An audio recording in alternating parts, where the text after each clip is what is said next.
السلام علیکم میرے پیارے بھائیوں، میری پیاری بہنوں۔ پرائز بانڈ خرید کے رکھ لیے تھے، اس کے بعد پتہ چلا کہ اس کا نفع لینا حرام ہے، اس کے اوپر انعام لینا حرام ہے۔ لیکن اب سوال یہ ہے کہ حرام مال پہ زکوٰۃ تو ہوتی نہیں ہے، تو اب رکھے ہوئے پرائز بانڈوں کی زکوٰۃ دینی ہے یا نہیں دینی ہے؟ تو اس کا جواب دیتا ہوں، لیکن اس سے پہلے گزارش ہے چینل کو سبسکرائب کر لیں تاکہ آئندہ آنے والے پیغامات آپ کو ملتے رہیں۔ اب دیکھو، بات یہ ہے کہ آپ کا وہ حلال مال کہ جس کو اگر آپ سرمایہ کاری میں لگا دو، جو فی نفسی ہی سرمایہ کاری میں لگنے کی طاقت رکھتا ہے، جو آگے خرید و فروخت کیا جا سکتا ہے، جس کو شرعی اصطلاح میں مال نامی کہتے ہیں، اس کے اوپر زکوٰۃ سال گزرنے کے بعد جبکہ وہ نصاب سے زائد ہو آ جاتی ہے۔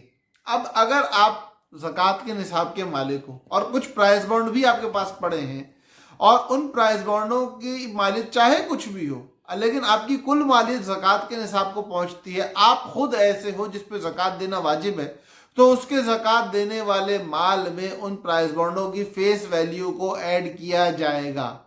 کیوں کیا جائے گا؟ یہ تو ایک ناجائز عقد سے ہمارے پاس آئے ہیں، یہ اگر نفع دیتے ہیں تو وہ نفع ناجائز ہے، تو پھر ان کو کیوں ایڈ کیا جائے گا؟ اس لیے ایڈ کیا جائے گا کہ یہ فی نفس ہی خود جائز ہے۔ آپ نے معاملہ چاہے ناجائز طریقے سے کیا ہو، وہ چیز جو آپ کے پاس آ گئی ہے، آپ اس کے مالک بن چکے ہو، وہ آپ کی قبضے میں موجود ہے، اس چیز پہ آپ ملکیت رکھتے ہو، آپ کی ملکیت میں وہ چیز ہے، تو اس چیز پہ زکوٰۃ دینا آپ کے اوپر واجب ہے۔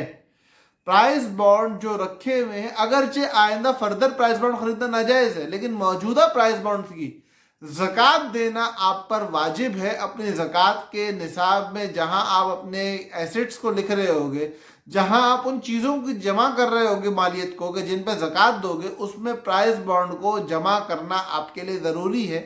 اگر آپ نے اس کو جمع نہ کیا اور اس کی زکوٰۃ رہ گئی تو آپ گناہگار ہوگے، اس لیے دھیان سے دیکھ بھال کر کے اپنے زکوٰۃ کے معاملات کو حل کرو۔